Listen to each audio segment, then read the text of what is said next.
سيداتي سادتي، مرحبا بكم في دار المقابل. هذا الموعد الاول ديال 25 حلقه متعلقه بلا كومونيكاسيون. في هذه الحلقه غنشوفوا انصامبل اهداف لا استراتيجي ديال لا كومونيكاسيون او استراتيجيه التواصل، الشروط المسبقه لنجاح استراتيجيه التواصل، واخيرا نشوفوا انصامبل لا استراتيجي دو كومونيكاسيون انترن ولا استراتيجي دو كومونيكاسيون اكسترن. استراتيجيه التواصل او استراتيجي دو كومونيكاسيون مهمه بزاف في لونتربريز ديالكم.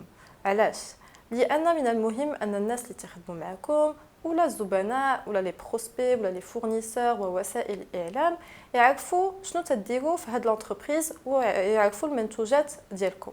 لذلك خصكم توضعوا واحد الاستراتيجي دو كومونيكاسيون تكون واضحه بسيطه وموافقه مع لي زوبجيكتيف ديالكم. قبل ما نحددوا استراتيجيات التواصل ديالنا خصنا نطرحوا مجموعه ديال لي كيسيون. اولا شنو هي الخدمات والمنتجات اللي بغيتو تبيعوها؟ ثانيا شنو هما الاهداف ديالكم؟ علاش بغيتيو تطوروا لونتربريز ديالكم؟ وثالثا شكون هو الزبون ديالكم وشنو هي العمليه ديال لا كومونيكاسيون المناسبه لا سيبل ديالكم؟ ورابعا ما هي كلفه هاد لا استراتيجي ديال لا كومونيكاسيون او استراتيجيه التواصل؟ هناك بعض العمليات التواصل اللي تكون ما تتكلفش بزاف، وهناك اللي تكون عندها كلفه معينه. نتوما خصها تكون عندكم فكره على كل عمليه ديال التواصل شحال تكلف لكم. وخامسا خصكم تعرفوا شنو هي الادوات والوسائل اللي تواصلوا بها وفوقاش. ومثلا هناك بعض الاعياد بحال عيد الام، عيد الفطر وعيد الاضحى فين كلكم تبادروا بديزاكسيون دو كومونيكاسيون باش تكون ناجحه. واخيرا خصكم تلقاو شكون هو لو بورت بارول ديال لونتربريز ديالكم.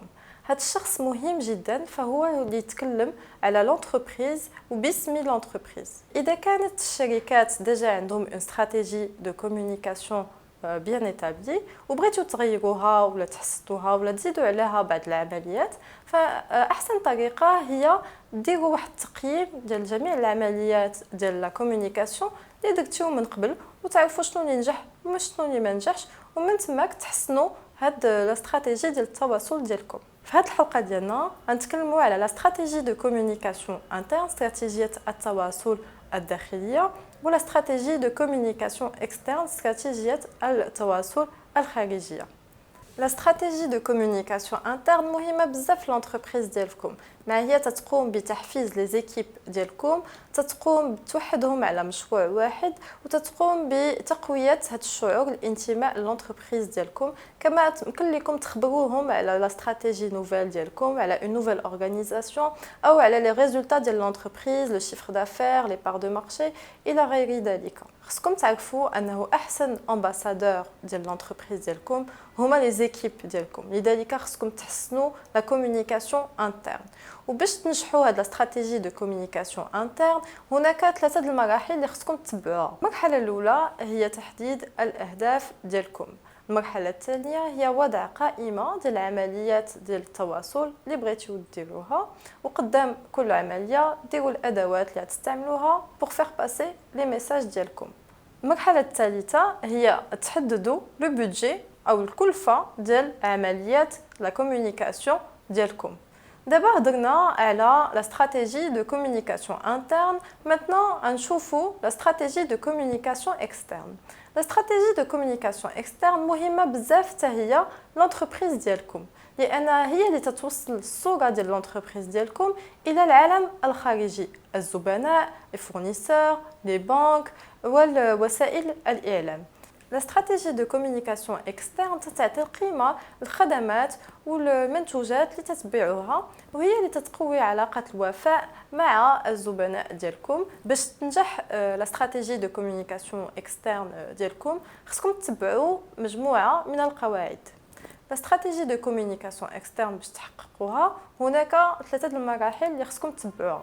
المرحله الاولى هي مرحله الاناليز او التحليل. خصكم تحلوا نقاط القوه ديالكم ونقاط الضعف، كما انكم خصكم تعرفوا شنو هي الصوره اللي واخدينها الناس عندكم من الخارج والصوره اللي واخدينها الناس اللي خدامين معكم على المقاوله ديالكم، وشنو تيديروا المنافسين ديالكم، وشنو هما العمليات ديال لا كومونيكاسيون اللي تيديروها.